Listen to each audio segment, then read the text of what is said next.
లక్షెట్టిపేటలోని KSR function హాల్లో ఏర్పాటు చేసిన దండేపల్లి, హాజీపూర్ మండలాలు, లక్షెట్టిపేట మున్సిపాలిటీ రూరల్ ప్రాంతాలకు సంబంధించిన సెర్ఫ్ ఫేజ్ 2 వర్క్ షాప్ లో తెలంగాణ రాష్ట్ర బీజేపీ పార్టీ ఉపాధ్యక్షులు వేరబల్లి రఘునాథరావు ముఖ్య అతిథిగా పాల్గొని ఆయన మాట్లాడారు.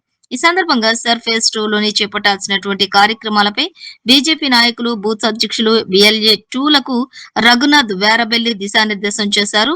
ఇక లక్షెట్టిపేట, దండేపల్లి, హాజీపూర్ మండల బీజేపీ నాయకులు, కార్యకర్తలు తదితరులు ఈ కార్యక్రమంలో పాల్గొన్నారు. కొత్తగా జాయిన్ చేసిన ఓటర్లు ఎవరైనా డెత్ ఉంటే తీసేసిన ఓటర్లు అన్ని కలిపి లిస్ట్ వస్తుంది. అది డ్రాఫ్ట్. ఆ డ్రాఫ్ట్ లిస్ట్ లో కూడా వల్ల ఏమన్నా మీకు డూప్లికేట్ అనిపిస్తే ఫామ్ 7, షిఫ్టింగ్ అయితే ఫామ్ 8, తర్వాత కొత్త ఓటర్లకు మళ్ళీ ఫామ్ 6 వేస్తే 1/1/2028 ప్రతి సంవత్సరం ప్రతి జనవరిలో 1వ తారీఖు మదర్ రోల్ అన్నది ఫెయిల్ లిస్ట్ అనేది ఒకటి వస్తుంది. ఇది ప్రతి సంవత్సరం వస్తుంది. 28 కాదు, 29లో కూడా వస్తుంది. అప్పుడు మనము 28కి ఏదైతే లిస్ట్ వస్తుందో మనం 19వ తారీఖు మనం చేర్పించిన ఓట్లు అన్ని దాంట్లో ఉన్నాయా లేవా, ఏమైనా బీజేపీ ఓటర్లను మనం పెంచుకున్నామా లేదా అన్నది చూడాల్సిన బాధ్యత మొత్తం మన బూత్ అధ్యక్షులు, బిఎల్ఏ 2లు, బూత్ కమిటీలు అనేది. బూత్ అధ్యక్షులు, బూత్ కమిటీ ఎందుకు ఇంపార్టెంట్? మనం ఏం చేస్తామంటే మండల్ కమిటీ వేయాలంటే బూత్ కమిటీలు కావాలి. బూత్ కమిటీలు కావాలంటే ఏం చేస్తాం? నేను, నా భార్య, నా కొడుకు, నా కోడలు, నా తమ్ముడు భార్య, 10 మంది పేరు టకటకటగా మీ జిల్లా అధ్యక్షుడికి ఇచ్చేస్తాం. అంతేనా? అంతేనా కదా? జరుగుతుందా లేదా? అట్లా జరిగిందా? నాయకత్వం ఈరోజు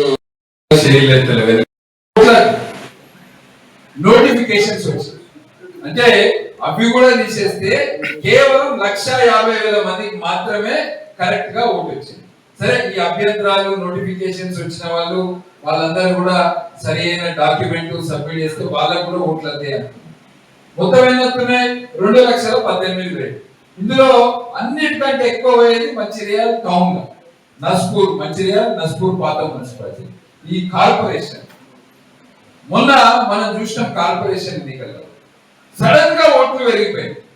ఇక్కడ ఉన్న ఎమ్మెల్యేకు దీన్ని కార్పొరేషన్ చేయాలి, కార్పొరేషన్ చేయాలంటే 1,80,000, 1,90,000 ఓట్లు చూపించాలని ఉన్నోళ్ళకే మళ్ళా ఓట్లు రాయించారు. మంచిర్యాలలో ఉంటే నస్పూర్లో ఓటు ఉంటుంది, నస్పూర్లో ఓటు ఉంటే మంచిర్యాలలో ఉంటుంది, రూరల్ లో ఉండి మంచిర్యాలలో ఓటు ఉంటుంది. హైటెక్ సిటీలో ఒక్క ఇంటి మీద 115 ఓట్లు ఉంటాయి. వాళ్ళందరూ కూడా గ్రామ పంచాయతీ ఎలక్షన్లలో ఓటేసారు. ఒక కాంగ్రెస్ నాయకుడు ఆయనకు హైటెక్ సిటీలో కార్పొరేటర్ గా పోటీ చేస్తే అవకాశం వస్తే పనికి వస్తుందని ఒక్క ఇంటి మీద 115 ఓట్లు రాయించారు. పోలింగ్ రోజు మన కార్యకర్తలు పట్టుకున్నారు.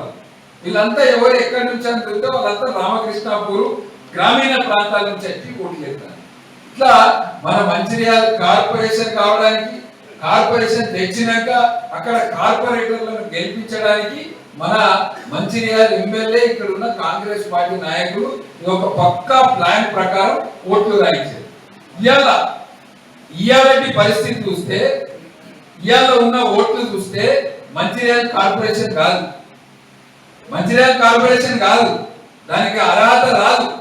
మంచిర్యాల నస్పూర్ 2 కలిపితే కూడా ఒకటే మున్సిపాలిటీ అయితే ఇవాళ ఆ పరిస్థితి వచ్చింది. పోయిన ఓట్లలో దాదాపు 50,000 చిల్లర ఓట్లు మంచిర్యాలి.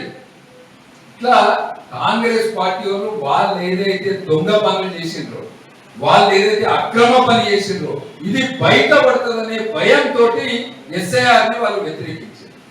ఇలా హైదరాబాద్ లో కూడా నేను చదువుతుండే పొద్దున పేపర్లో సనత్ నగర్ కొన్ని నియోజకవర్గాలు ఇప్పుడు మన తెలంగాణ రాష్ట్రంలో అన్నిటికంటే చిన్న నియోజకవర్గాలు అయినాయి. హైదరాబాద్ మొన్నటిదాకా మనం వింటుండే హైదరాబాద్ లో నియోజకవర్గాలు పెద్దగా ఉంటాయి. ఇప్పుడు అవి తెలంగాణలో 150,000 కంటే తక్కువ వచ్చినాయి. ఇన్ని రోజులు చిన్న నియోజకవర్గాలలో బెల్లంపల్లి, చెన్నూరు ఉంటుండే. ఇప్పుడు హైదరాబాద్ సిటీలో ఉన్న నియోజకవర్గాలు సనత్ నగర్, అంబర్పేట ఇవన్నీ కూడా 150,000 కంటే తక్కువ వచ్చినాయి. ముఖ్యమంత్రి పంపిండు, రాష్ట్ర పార్టీ మొత్తం రాష్ట్రం అంతటి ఇచ్చారు. కాంగ్రెస్ వాళ్ళు పైసలు ఇచ్చి చేయించుకున్నారు, బీజేపీ వాళ్ళు స్వచ్ఛందంగా పనిచేశారు.